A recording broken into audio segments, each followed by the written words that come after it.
লক্ষ্মীর ভাণ্ডার, রূপশ্রী, কন্যাশ্রী, বার্ধক্য ভাতা, বিধবা ভাতা, মানবিক, কৃষক বন্ধু, জয় জোহার, তপশিল বন্ধুর মতো প্রকল্পগুলি রাজ্যের মুখ্যমন্ত্রী মাননীয় মমতা বন্দ্যোপাধ্যায়কে বরাবর ভোটের ডিভিডেন্ড দিয়ে এসেছে। কিন্তু তরুণের স্বপ্ন প্রকল্পে উচ্চ মাধ্যমিক স্তরের ছাত্রছাত্রীদের ট্যাবের টাকা নয়-ছয় হওয়ার ঘটনায় প্রকল্পগুলির প্রকৃত উদ্দেশ্য কিছুটা হলেও প্রশ্নের সম্মুখীন হয়েছিল। তাই ট্যাবকাণ্ডের পর রাজ্যের প্রকল্পগুলি থেকে সাধারণ মানুষ কতটা সুবিধা পাচ্ছেন তা নিয়ে প্রশ্ন তুলেছে প্রকল্পের উপভোক্তা থেকে শুরু করে রাজ্যের বিরোধী রাজনৈতিক দলগুলি। ছাত্রছাত্রীদের ট্যাবের টাকা নয়-ছয় হওয়ার ঘটনা থেকে শিক্ষা নিয়ে কড়া পদক্ষেপ করেছে নবান্ন। সম্প্রতি এক নির্দেশিকা জারি করেছে রাজ্যের অর্থ দপ্তর। নবান্ন সূত্রে খবর, রাজ্যের যেসব দপ্তর বিভিন্ন প্রকল্পের টাকা সরাসরি উপভোক্তাদের ব্যাংক অ্যাকাউন্টে দেয় তাদের জন্যই জারি করা হয়েছে 16 দফা নির্দেশিকা। নবান্ন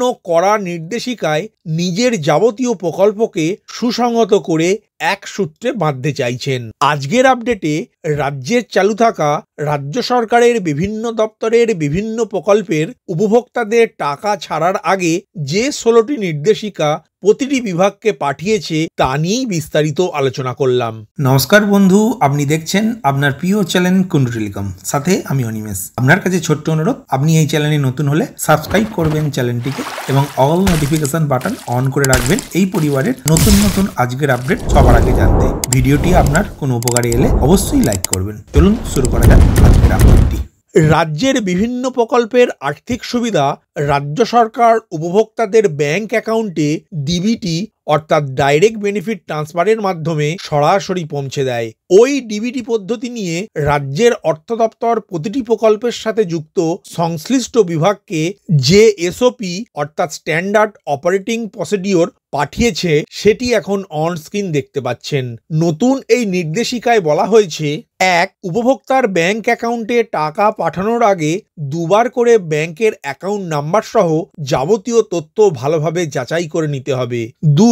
কোনো উপভোক্তার ব্যাংক অ্যাকাউন্টে টাকা পাঠানোর আগে তার ব্যাংক পাসবইয়ের প্রথম পাতার প্রতিলিপি কিংবা ক্যান্সেল চেক নিতে হবে, যেখানে উপভোক্তার নাম, অ্যাকাউন্ট নাম্বার এবং আইএফএসসি কোড লেখা থাকবে। 3. উপভোক্তা কোন প্রকল্পে টাকা পাবেন সে বিষয়ে সংশ্লিষ্ট দপ্তরকে সতর্ক থাকতে হবে। 4. একটি ব্যাংক অ্যাকাউন্টে যেন একাধিক উপভোক্তার টাকা চলে না যায়। 5. উপভোক্তার আইএফএসসি কোড যাচাই করে নিতে হবে রিজার্ভ ব্যাংকের তালিকা থেকে। 6. উপভোক্তার অ্যাকাউন্ট যেন সংশ্লিষ্ট ব্যাংকে এমন শাখায় থাকে যা পশ্চিমবঙ্গের মধ্যেই যেন হয়।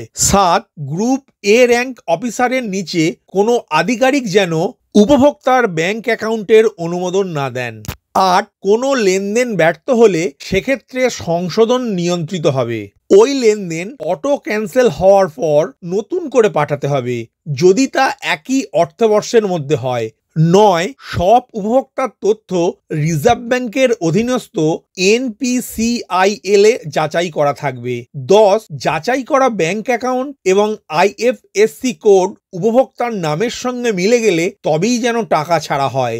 11 নম্বর নির্দেশিকায় বলা হয়েছে, উপভোক্তার নাম এবং ব্যাংক অ্যাকাউন্টে গড়মিল ধরা পড়লে বাড়তি সতর্কতা অবলম্বন করতে হবে। 12. টাকা পাঠানোর পর উপভোক্তার ফোনে SMS পাঠাতে হবে। শুধু টাকা গেলেই নয়, আবেদন মঞ্জুর হয়েছে কিনা বা বাতিল হয়েছে কিনা সেই SMS পাঠাতে হবে। Process at treasury, payment success, payment failed এই ধরনের মেসেজও পাঠাতে হবে। কোনো উপভোক্তার টাকা যাচ্ছে না দেখা গেলে প্রয়োজনীয় সংশোধন করতে হবে তা জানিয়েও SMS পাঠাতে হবে উপভোক্তাকে। 13. অনলাইনে আবেদন জমা পড়ার পরে কোনো রকম কাগজ বা ফর্ম ইত্যাদি আর অফলাইনে নেওয়া যাবে না।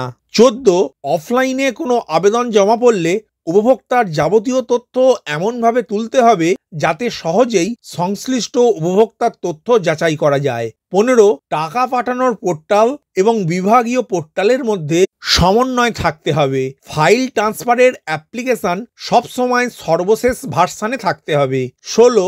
যেসব দপ্তর টাকা পাঠায় তাদের মাসিক অথবা ত্রৈমাসিক পর্যালোচনার স্টেটমেন্ট পাঠাতে হবে, যাতে কাদের টাকা পাঠানো হয়েছে, কারা টাকা পেয়েছেন, কারা টাকা পাননি, সব যেন একই জায়গায় দেখা যায়। এই 16 দফা নির্দেশ এখনই কার্যকর করতে হবে বলে অর্থ দপ্তর জানিয়েছে।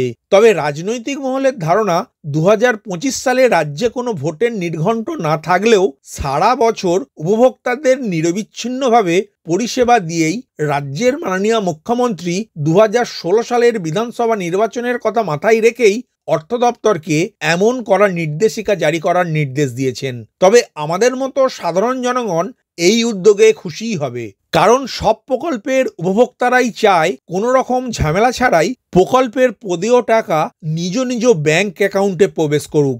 আর ট্যাপ কাণ্ডে যেভাবে সরকারি আধিকারিকদের কাজে ভুল ত্রুটি ধরা পড়েছে, তাতে সজাগ হয়ে রাজ্য সরকার মানুষের কাছে প্রতিটি প্রকল্পের সুবিধাটুকু পৌঁছে যাক, সেটাই চায়। ভিডিওটি প্রথম থেকে শেষ পর্যন্ত দেখার জন্য ধন্যবাদ। এই ইনফরমেটিভ আজকের আপডেটটি আপনার বন্ধু ও পরিচিতদের জানাতে বেশি বেশি করে শেয়ার করবেন, আর অবশ্যই কমেন্ট করবেন ভিডিও সম্বন্ধে আপনার কোনো ডাউট বা জিজ্ঞাসা থাকলে, এবং আপনার কোনো মতামত জানাবেন। ভালো থাকবেন, সুস্থ থাকবেন।